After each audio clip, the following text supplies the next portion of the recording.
I know a producer who went from 0 to over 1,000 subscribers in just a year, and today I want to share his story with you so that it can inspire and educate you towards starting your own producer channel or any kind of musician channel, because the concepts that we will be discussing today are applicable to any domain of creativity. So if you want to get ahead of 80% of producers or musicians in general and actually beat market saturation, then you need to start building your brand in the way that we will discuss today. Simply put, a YouTube channel is the most powerful and effective way to do this. So we'll be discussing how you can systematize your content strategy for 2025 and beyond so that you too can have a YouTube channel that helps you earn money while growing every other aspect of your brand and business. And we will not leave you hanging on the practical execution either. We're going to talk about workflow cheat codes you can use to streamline your content creation process and speed up your results. From ideation to editing and releasing, we have got you covered. So without further ado, please allow me to introduce you to the famous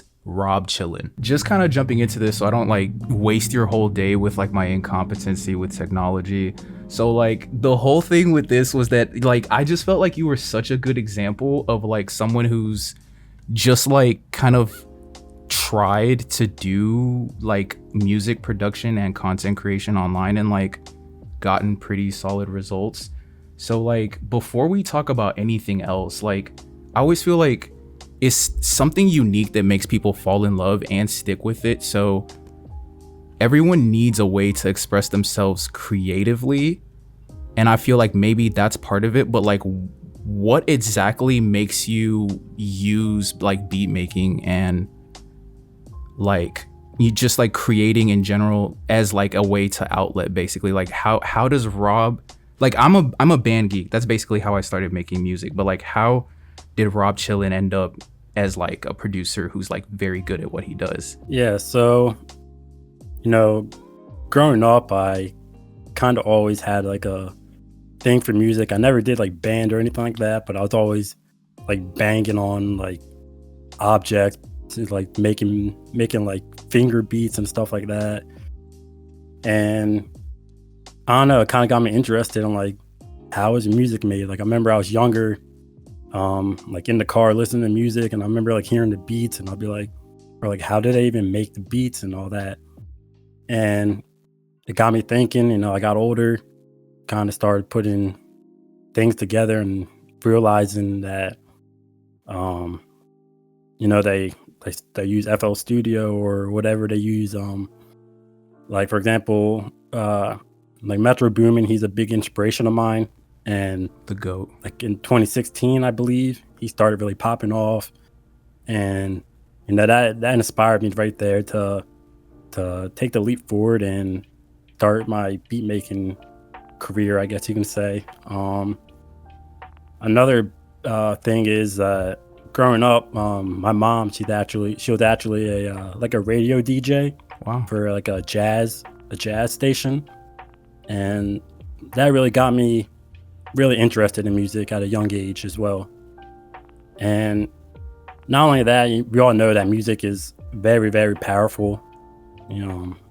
It just helps me express my creative side, and at the end of the day, it's just very therapeutic. When I'm in the studio at my desk making music, I just forget about like all my problems. I'm sure a lot of people can relate to that. And yeah, man, I just kind of have a passion for music, and I fell in love with it. Dude, that is so cool. I guess I don't know what I thought, but that's so cool. Does your mom talk about like what that was like, or does she still do it? Yeah. Unfortunately, she doesn't still do it. Like the company she was at a few years ago, they like shut down or whatever. But yeah, she loved it, man. My mom has like a great personality. She has like that radio voice. So, she loved it. I remember hearing her like on the radio while she did it, and that was really cool. And it kind of inspired me in a way too, just to, follow my dreams and just keep doing it. No, I get you. Yeah. My dad is he was in choir, and I think that definitely inspired me at some point to just, he kind of forced me to be in choir, so I learned it a little bit, and then my mom forced me to be in band, so But it's funny because like whatever your experience, it's like funny the way our parents play into it, because like I don't hate them at all for that. It's like, how did they know to put me in like the right activities? But it's just really cool the way like our parents influence all of that. Yeah, for sure. And like in your case, you're probably thankful for that now. Like I'm sure you take a lot of that those band skills and choir skills and you use that for your music today. Bro, definitely. Yeah. So that's actually funny because it's all culminated in like this interesting trajectory in my career where like I'm actually strongly considering, you know, just like doing stuff with my vocals.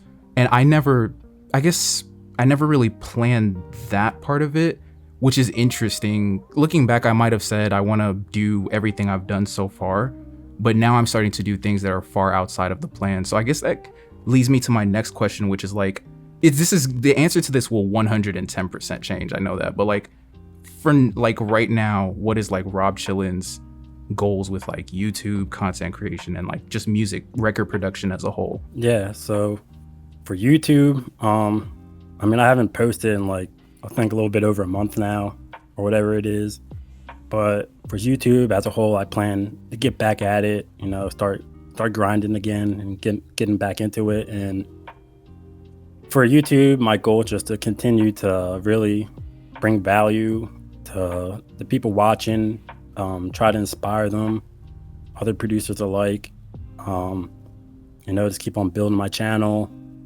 try to get a following. I eventually really would like to get monetized.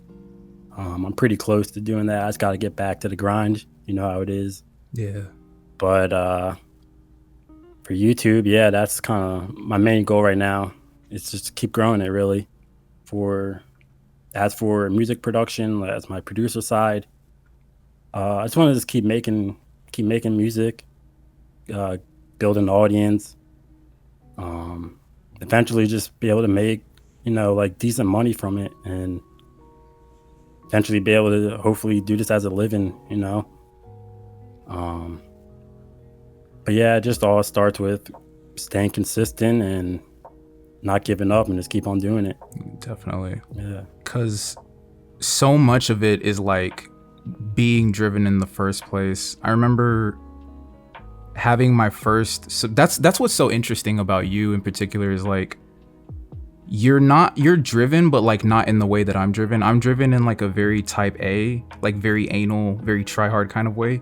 And you're driven in just like a very, well, I'm projecting on like what I think how your disposition is, but from what I perceive, it seems like you're just kind of like, well, this makes sense, so I'm just gonna do this. Like kind of with the way you, to me, started working out more, it's just like kind of makes sense to just like work out, get healthy. Like what else would I do with my time? It's like, yeah, you just kind of like have a goal and you kind of just like more or less discipline yourself to drive towards it.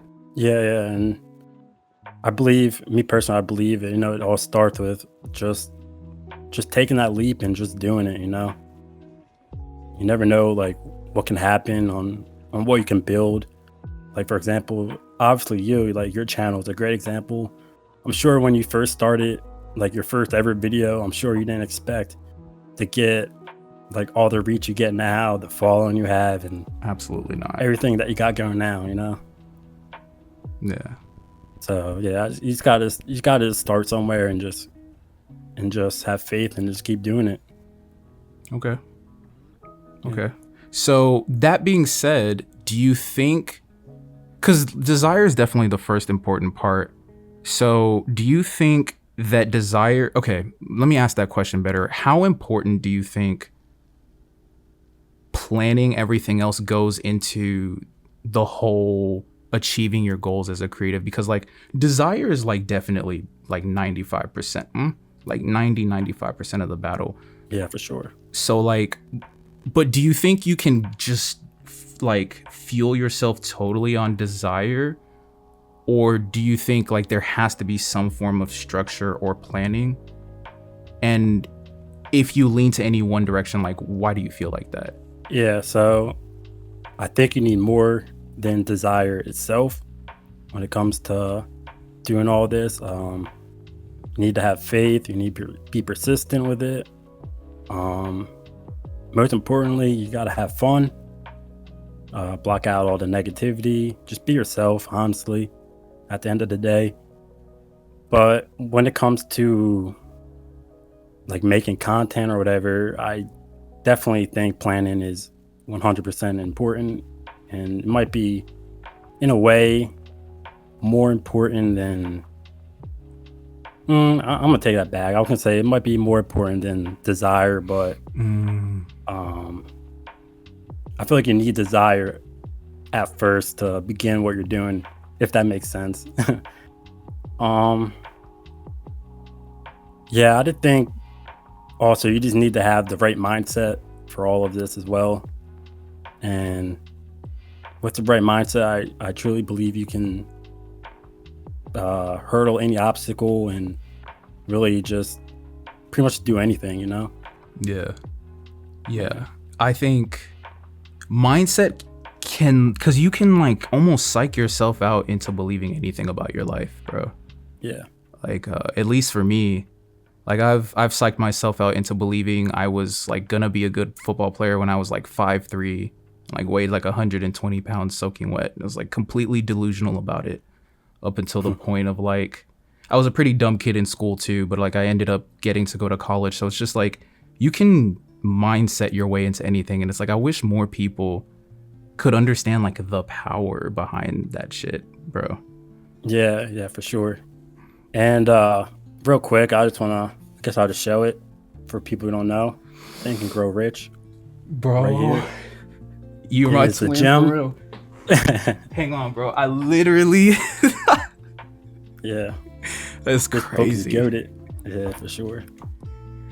I recommend anyone or everyone to really just read that book for whatever you're doing. If you're starting a YouTube channel, if you're starting a business or starting whatever, I recommend for everyone to read that book. Yeah. Just wanted to say that real quick. I will second that, even though I've said it Yeah. until I'm red in the face. Yeah. Now y'all are here. Someone else say it. It's not just me. Yep. Okay. So Napoleon Hill actually has an interesting quote. I don't know if it's in that book, but he says like a loose plan applied with like maximum desire is better than like a really good plan applied with like no desire. So that seems to track with what you've said. So like you need that desire to kind of like get you going, and then you only kind of need, you can like figure out the planning as you go. They're kind of important, but like desire is what you need to put into the plan to actually like get results and stuff. So yeah.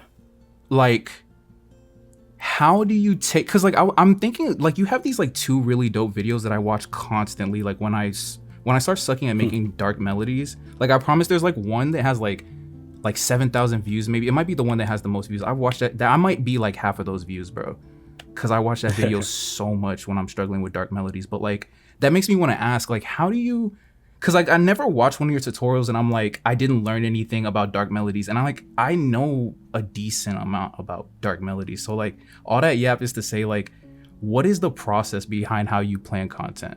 Yeah, so first off, I want to say planning is very, very important.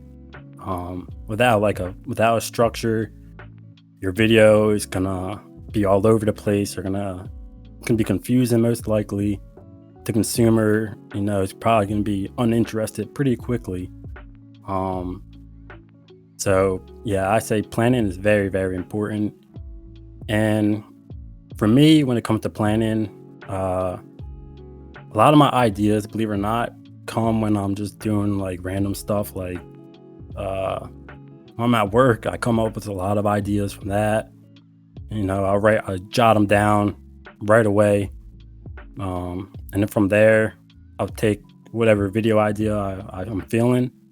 And then from there, I go ahead and I write out like a basic structure on maybe what I want to talk about, on what I want to do first, what I want to do second, third in the video, or what have you. And yeah, from there, I go create the video and yeah. One thing I want to say though, real quick, about planning and structuring, like a good example I had was, for example, George R. R. Martin, the author of Game of Thrones. I was thinking like, imagine if he just started writing Game of Thrones without planning anything. Maybe he had like an idea in his mind, but he didn't necessarily write out a structure or a like a plan, and he just started writing. I guarantee you, nobody would probably know who he is. No one would ever have read his book or know like what his book is. Dude. None of us would know what Game of Thrones series would be. So that being said, planning is probably the most important thing when it comes to making content. Wow. Yeah. That is a hell of an example, though. That's a hell of an example. Yeah. And it's funny because, like, whether you read or watch Game of Thrones, you kind of wonder, like, how did bro plan all of this from the start? Exactly. I think about that a lot. It's like bro's like planning, like his planning alone must have been like as long as the books, you know? Like it's crazy how in depth everything is in that series and all his novels and everything. No continuity error. There might be like one continuity error in his entire like, it's crazy, bro. Yeah. Okay, so, and we can kind of maybe get into a little bit of consultation depending on who needs it more, but I mean, I learn a lot from you, so we'll just see how it goes. But I'm thinking, based on you not having posted in the last month or so, like you said, does that have to do with just like life and stuff? Because that even happens to me sometimes when I'm dealing with like a lot of publishing stuff. I will post less content, which is kind of like what I'm going through now. So is that more of like a content like ideation issue, which also happens to me a lot? Like there will be just these dry spells. For as much as I talk about it supposing to be easy to come up with these ideas if you stay diligent and research it, naturally you'll just be you'll be untapped sometimes, or you will be tapped for ideas. So for you, what do you think it is? And then kind of like a secondary question, almost like, how do you come up with ideas consistently enough to like keep posting content, basically? Yeah, so for me currently, like I said, I haven't posted in a little bit over a month, maybe even 2 months now. Me personally, sure, I could definitely say sometimes, you know, the content definitely puts a hold on myself or whatever from creating more videos. But right now I feel like it's more just some personal things in life, just life. And that being said, I know I plan to get back into it and everything. But yeah, definitely just more so life right now. A lot of things going on. But yeah, that's that. And I'm sorry, what was the second part of the question? Totally. I'll ask that. But I totally do get you about like lifing, dude. At least for me, and maybe I'll kind of like kind of show my ass on this. But when the hurricane hit here in Houston a couple months ago, completely derailed my life. I didn't even want to make music anymore. I thought I was gonna not make music for like months and not make content for months. I was like so out of it. So I definitely, to anyone who's I know I present as this like super hard ass, but I swear to God, life be life for me too. So I totally get that. Yeah, it happens. Yeah, for sure. So the other part of that long ass question was, so how do you come up with really dope content ideas? Because like I was saying earlier, so you said they kind of just come to you, but like if you're out of them, are you ever out of them? So let's start there. Do you ever run out of ideas? That being said, I mean, yes and no. Because I mean, I feel like if you try enough, you can come up with ideas, even more ideas and stuff. But overall, sure, I guess I can say sometimes I may run out of ideas. But, you know, after a meditation session, going to the gym or taking a walk, the ideas start flowing again. So, and with that being said, again, for me, I feel like a very important thing is to have the right mindset.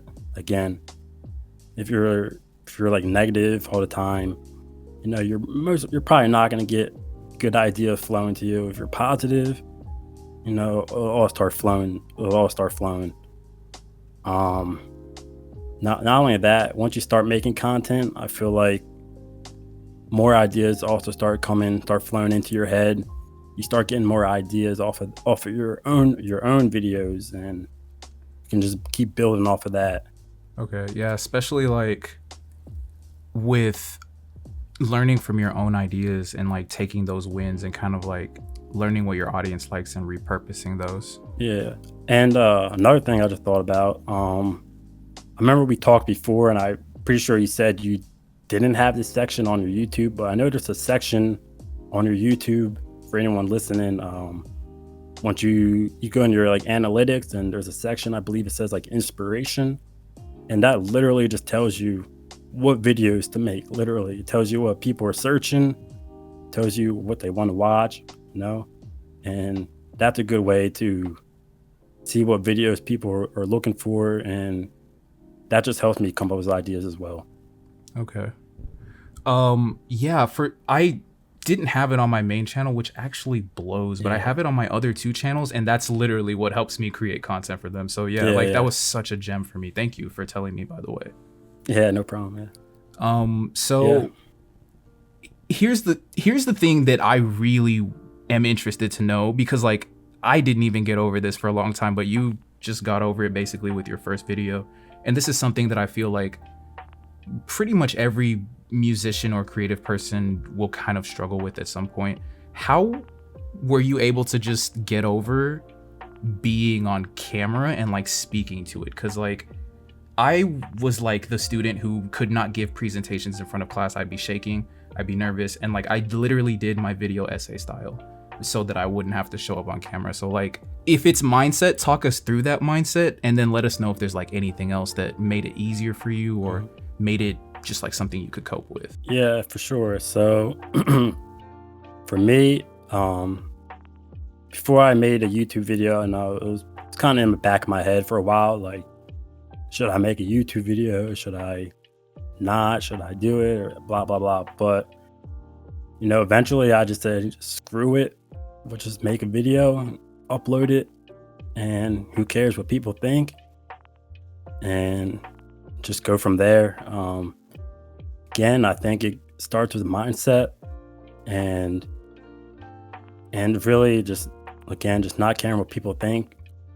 If you make good content, people will start gravitating towards your videos. Facts. And enjoy it. It doesn't matter. Like I hear excuses. I heard it before. I think of like a year ago, I remember you had a discussion like in the Discord about like start making content or whatever, and there were people who saying like, oh, I have a stutter, oh yeah, yada yada, yeah, I have a stutter, I'm insecure on camera, yada yada, whatever the excuse is. You gotta just get past it and just say screw it and do it.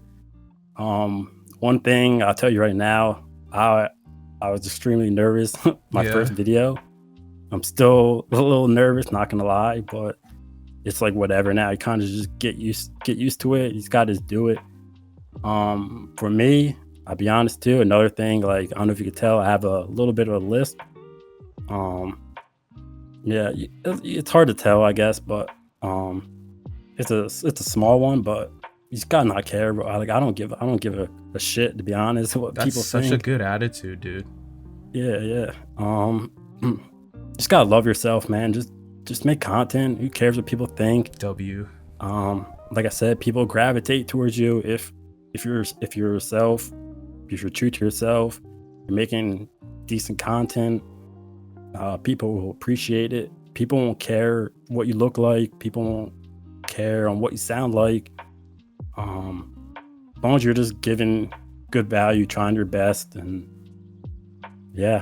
doing all those things, you'll be good. You'll be good to go. Dude, I'm getting inspired right now. Wow. Okay, so this is kind of like a change of pace, but I thought about another thing. So that's so dope, because I know like anyone who watches that who struggles with that, because like I have like an actually really bad stutter. It took me a long time to, like, my parents had to put me in speech therapy and stuff. It was like so like that's always in the back of my mind and other stuff, like. But another thing that I struggled with for a long time was like, it would take me, no matter what kind of video I was making, like it would take me like 20 hours to edit it. It could be a simple cook up, it could be a video essay. I was gonna struggle to edit it. And then I started learning, like I remember, I think we've talked about the ripple delete like cheat code. Yeah, Fucking yeah, game that was changer, a big bro. cheat code for me. So I've got a few, but like, have you uncovered like any of just your own personal, just like either like video recording or video editing, just like workflow, cheat codes?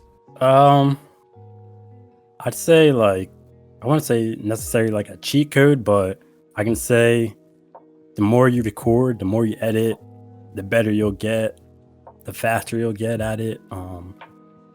You'll learn more shortcuts. It's pretty much with anything in life. The more you put in, the more results you'll get out of it. I'm still learning, obviously, and I use Adobe Premiere, so I'm still learning in that and everything. But after making so many videos, you really do just get the hang of it. It's like a skill.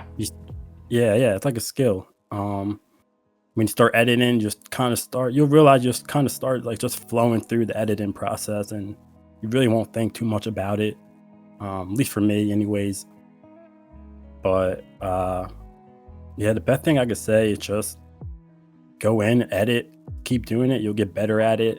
YouTube's always helpful if you get stuck on something. Go look it up on YouTube.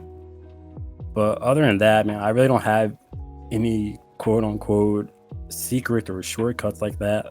But yeah, just keep on going at it and you'll get better. You become natural at it. That's probably the best tip you can, because like I also didn't know that it's like everything is a skill set, just like beat making is a skill set. Like the editing side, the email side, the everything is like you just get better with time. And that's actually the biggest cheat code that like you can understand is don't take those like long breaks in between, because like that makes your skills suck really bad. Yeah, that too. And another thing, obviously it depends on what type of content you're doing and how long the video is going to be. For me, I found it easier for me to just edit and complete everything in one sitting like that. Obviously it depends. Everyone's different, but it depends on how long the content piece is going to be. Some pieces you might be editing for like a whole week, But if you can, I recommend you just sit down and edit in one sitting. Yeah. For me, anyways, that works pretty good. I get you. For me, it's the same. Like I'll say because I never work more than, I think I'm at like 4 hours a day, and I keep trying to reduce it. Yeah. But like whenever I'm editing like a video essay, I'll usually put in like 8 hours that day, just because it's like I don't want to come back to this tomorrow for some reason. It's like, let's just fucking get this done. Yeah, just get it done. Yeah. Okay, so that being said, editing is probably actually the thing. Like once you've actually made the piece, sitting down to edit it will probably be the thing that keeps people from uploading more frequently, just because it's a lot of work, and like having to keep do it is like, that's a lot. So like that being said, what do you think is like a good frequency to upload for like YouTube content, for example? And then maybe we could talk about some other stuff off of that. Like, yeah, so let's talk just like frequency for long form. And I'll preface by saying I've been teaching something pretty consistently on my second channel, which is like just drop one video per month. Like literally every producer I suggest this to, one video per month, 4 shorts per month, so one every week, and then like community post a couple times a week. That's kind of like what I've been teaching. That's what I'd usually adhere to, but I kind of just have a unique circumstance where I'm able to do more, mostly because of the developed skill sets. But like I firmly recommend that until you are at the highest level where you can make more than one long form video per month. That's good. And you can grow a lot doing that, because I've literally talked about it in the video, so I won't yap anymore. That being said, what do you think about frequency? Yeah. So when I first started my YouTube channel, I believe I was uploading a minimum of 3 times a week. And my videos will like typically, I think I was making like long form content when I first started, like 20-30 minute videos. That being said, I think if you really want to make progress first starting out, I'd say if you can, go for 3 videos a week.